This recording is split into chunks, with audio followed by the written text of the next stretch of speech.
காசா மக்களுக்காக உலகம் முழுவதும் ஒரே நாளில் போராட்டம். காசா இனப்படுகொலையை உடனே நிறுத்தவும் பாலஸ்தீனியர்களின் துயரங்களில் பங்கு கொள்ளும் வகையிலும் ஏப்ரல் 7 உலகம் முழுவதும் போராட்டங்கள் நடத்த அழைப்பு விடுக்கப்பட்டிருந்தது. இந்த அழைப்பை ஏற்று பாலஸ்தீன விடுதலையை முன்னிறுத்தி உலகம் முழுவதும் போராட்டம் நடத்தப்பட்டது. குறிப்பாக America, England, France, Canada, Italy, Lebanon, Turkey, Jordan, Syria, Algeria, Morocco மற்றும் பாலஸ்தீனத்தின் மேற்கு கரை ஆகிய பகுதிகளில் இந்த போராட்டங்கள் ஒரே நாளில் முன்னெடுக்கப்பட்டது. நியூயார்க்கில் வெடித்த பாலஸ்தீன ஆதரவு போராட்டம்.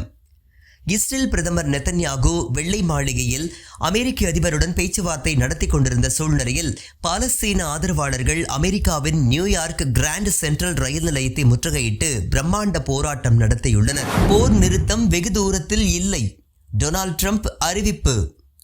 இஸ்ரேல் பிரதமர் பெஞ்சமின் நெதன்யாகு அமெரிக்க அதிபர் டொனால்ட் ட்ரம்பை வெள்ளை மாளிகையில் சந்தித்தார். இந்த சந்திப்பிற்கு பிறகு நெதன்யாகு புதிய பேச்சுவார்த்தை நடத்தப்பட்டு வருவதாகவும் பணைய கைதிகள் அனைவரும் விரைவில் விடுதலை செய்யும் வகையில் அது அமையும் என்றும் கூறியிருக்கின்றார்.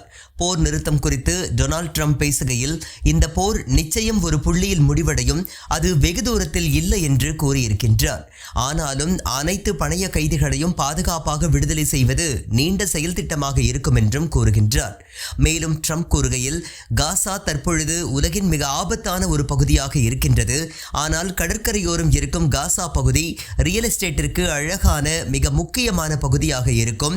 அது அமெரிக்கா போன்ற பாதுகாப்பான கைகளில் வந்தால் மிக நன்றாக இருக்கும் என்று தனது ஆசையை மீண்டும் வெளிப்படுத்தி இருக்கின்றார். இந்த கூற்றுக்கு வலு சேர்க்கும் வகையில் நெதன்யாகுவும் காசா மக்கள் தங்களுக்கு விருப்பமான இடத்திற்கு செல்ல வேண்டும் என்று கூறியிருக்கின்றார். காசாவை நான் எடுத்துக்கொள்வேன் என்று ட்ரம்ப் ஏற்கனவே கூறியிருந்த போது உலகம் முழுவதும் இருந்து கண்டன குரல்கள் எழுந்தது குறிப்பிடத்தக்கது. வரி விதிப்பு நடவடிக்கையில் கைவிரித்த ட்ரம்ப், நம்பி ஏமாந்த நெதன்யாகு. திங்கட்கிழமை நெதன்யாகு கூறுகையில், அமெரிக்க அதிபர் டொனால்ட் ட்ரம்புடன் நடத்தப்படும் பேச்சுவார்த்தையின் மூலம் இஸ்ரேல் மற்றும் அமெரிக்காவிற்கு இடையில் உள்ள எல்லாவிதமான வர்த்தக தடைகளும் நீக்கப்படும் என்று கூறியிருந்தார். ஆனால் பேச்சுவார்த்தை அவர் நினைத்ததுபடி நடக்கவில்லை. பேச்சுவார்த்தைக்கு பிறகு ட்ரம்ப் அளித்த பேட்டியில், இந்த வரி விதிப்பிற்கு பிறகு எத்தனையோ நாடுகள் எங்களிடம் வரி குறைப்பு குறித்து பேச்சுவார்த்தை நடத்தி வருகின்றது. ஆனால் அவர்கள் அனைவருக்கும் நியாயமான வரிகளை விதிக்கப்படும் என்றும் அவர்கள் கட்டணம் செலுத்த வேண்டிய சூழல் ஏற்பட்டாலும் அது நியாயமானதாக இருக்கும் என்றும் கூறியிருக்கின்றார்.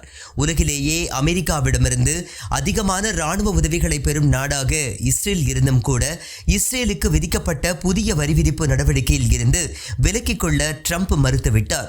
மேலும் புதிய வகையான வர்த்தகத்தை இஸ்ரேலுடன் தொடங்கி இருப்பதாக டொனால்ட் ட்ரம்ப் கூறியிருக்கின்றார். வரி விதிப்பு நடவடிக்கையில் இருந்து அமெரிக்காவின் செல்லப்பிள்ளையான இஸ்ரேலுக்கு விலக்கு அளிக்கப்படும் என்று நம்பி சென்ற நெதன்யாகுவிற்கு மிகப்பெரிய ஏமாற்றமே மிஞ்சியுள்ளது.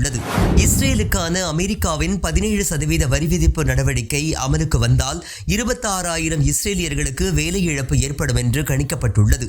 மேலும் இந்த வரி விதிப்பு நடைமுறைக்கு வந்தால் $2.3 பில்லியன் இழப்பீடு ஏற்படும் என்றும் கணிக்கப்பட்டுள்ளது. அமெரிக்கா ஈரான் மீது தாக்குதல் நடத்தினால் முதலில் பாதிக்கப்பட போவது இஸ்ரேல் தான். அமெரிக்க அதிபர் டொனால்ட் ட்ரம்ப் ஈரான் மீது தாக்குதல் நடத்துவாரா அல்லது ஒப்பந்தத்தின் மூலம் பேச்சுவார்த்தை நடத்துவாரா என்பது பற்றி தெரியவில்லை. ஆனால் ஈரான் மீது அமெரிக்கா தாக்குதல் நடத்தினால் அதன் எதிர்வினையில் முதலாவதாக பாதிக்கப்பட போவது இஸ்ரேல் தான். அதனால் அமெரிக்க வாஷிங்டனிற்கு சென்றிருக்கும் இஸ்ரேல் பிரதமர் நெதன்யாகு ஈரான் குறித்தான பிரச்சனையை முதன்மைப்படுத்தி பேச்சுவார்த்தை நடத்துவார் என்று இஸ்ரேலின் சேனல் 12 ஊடகம் செய்தி வெளியிட்டுள்ளது. நெதன்யாகுவிற்கு எதிராக ஆயிரக்கணக்கான இஸ்ரேலியர்கள் போராட்டம்.